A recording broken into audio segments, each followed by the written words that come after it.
Well, fire up your DeLoreans because 2020 is almost here for you Back to the Future fans. We're going to explore the industry data for November and unpack a little bit more around the workforce trends over that period. I'm Rob Covino, and this is Mirus Industry Analysis November edition. Well, average daily subsidy for the month of November did see all three cohorts traveling upwards. We had not-for-profits at about 50 cents, up at 175.86. That brought the overall industry just below about 180 ADS for the period. And the private operators are still traveling around 188.26 for the month of November. In relation to occupancy, we did have a bit of a mixed result, but relatively unchanged for the period. Overall, not-for-profits are still leading at 91% of occupied bed days, with the private operators just a hair under 89%. As an overall industry, though, we are just sitting at just above 90% of occupied bed days for the period of November. Claimant activity for the month was also down for that period. We did see the overall activity decline slightly across all three segments. The industry is traveling around 8.8% of all claims being submitted over the period, with the private operators traveling just above 10% of all claims being submitted.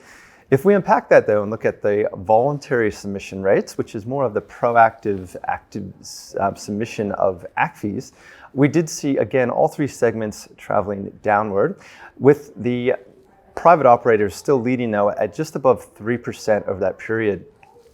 The overall industry, though, is also traveling just above 3%, and the not-for-profits just a hair under 3% at 2.99% of voluntary claims going into Medicare over the November period. Over the November period, we did look at the average age of claims, and we did see that come back across all three segments. So the percentage of claims that are greater than 12 months did decline in not-for-profits and private operators. However, the overall industry is now at about 36% of all claims in the system that are greater than 12 months. That is relevant because those are claims that are of opportunity to be resubmitted as a voluntary act fee. In terms of the new act fee versus departed, which is another stat that a lot of our clients look at regularly, and also one to explore if you do see a declining trend in your overall ADS for the period, is to look at the new act fees versus your departed act fees.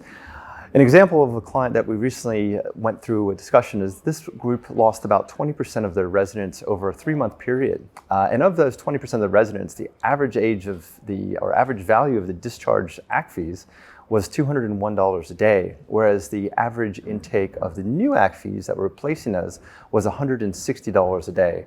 So the relevance to this statistic is to continue to look at your admission strategies, but also to look at another dimension around why ADS is changing. But for the period of November, we did see the not-for-profits decline slightly to $28 a day variance, and the private operators at about just under $25 a day variance. As an overall industry, though, the variance of new admission versus discharge is just above $27 a day. If we turn our attention to the complex healthcare domain, and specifically the pain management strategies, we did see the 4B claims continue to notch up over the November period. The not-for-profits are traveling just under 49%, with the private operators at 52.29% of claims having a 4B associated in Medicare. As an overall industry, though, we're just a hair under 50% of all claims in the system with a 4B attributed to it. If we look at the tertiary care claims, which is a relation to the acuity levels of residents, that also traveled up slightly over the November period. We did see the not-for-profits at 36% of their claims having a procedure 5 tertiary care associated with it, with the overall industry at 38.5% roughly of claims having a procedure 5. If we turn our attention to the workforce trends over the November period, we did see mixed results of care hours and non-care hours. Care hours were up just slightly to 2.4 hours on a per bed per day basis, with non-care hours declining just above 1.5% at 0.84 on a per day basis.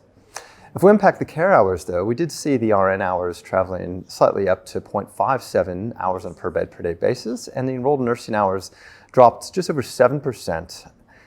AIN hours did increase slightly to about 1.7 hours on per bed per day basis, and we did see a big jump in agency with some sites having some retention challenges and having to rely on agency staff over the period of November.